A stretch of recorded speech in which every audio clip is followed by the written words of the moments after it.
ปัจจัยไผเดเนาะหลังจากนั้นน่ะแม่นปีนี้เฮ็ดต่างปีกายเนาะเพราะว่าปีกายหั้นเข้าไปในวัดแล้วก็สิแห่อยู่ในวัดหั้นเลยเนาะปีนี้ถือว่าคนหลายแล้วก็เลยว่าออกไปแห่อยู่นอกวัดพุ่นมาเนาะก็เฮ็ดจัดตั้งอย่างดีเนาะมีป้ายมีนางสาวถือป้ายอีกตึงอันนี้ก็เป็นความสามัคคีประชาชนในบ้านและนอกบ้านที่ได้เฮาลงข่าวก็มีคนมาโมทนาสามัคคีกฐินสามัคคีบ้านพลสวัสดิ์เหนือเนาะ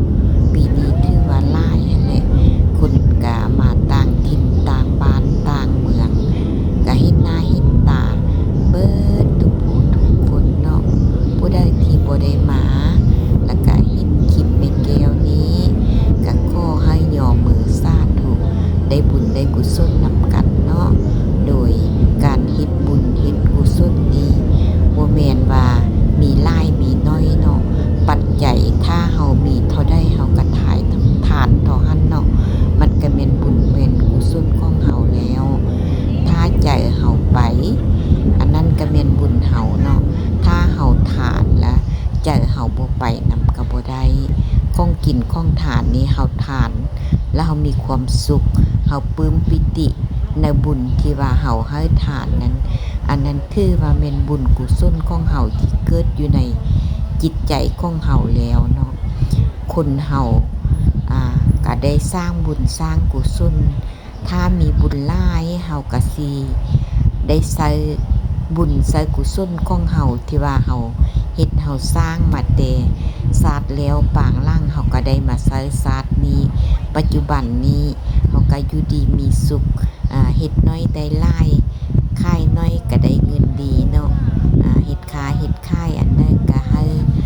ก็ได้ร่ำได้รวยหั้นนะก็แม่นบุญของเฮาที่ว่าเฮาสะสมมาเฮาก็ได้มาใช้ศาสตร์นี้ถ้าเฮาเฮ็ดแล้วเฮาได้ก็แม่นบุญเฮาเนาะเฮ็ดบุญเฮ็ดกุศลคันเฮาจิตใจดีมีเมตตาบ่ว่าจะทานโดยปัจจัยหรือว่าสิ่งของก็ยาถ้าเฮามีเมตตายิ้มให้คน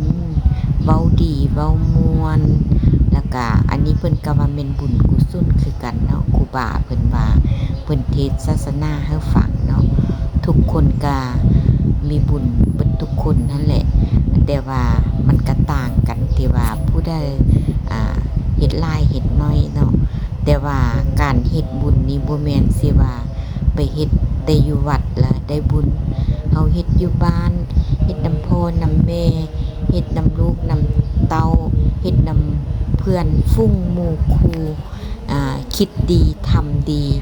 มีเมตตาอันนี้ก็แม่นบุญแม่นกุศลของเฮาแล้วผู้ใดมีศีลมีธรรมประจำใจเนาะเฮ็ดหยังหาหยังก็ได้สำคัญและจะสุขาศีล5เนาะคันมีศีล5ข้อนี้ก็แปลว่า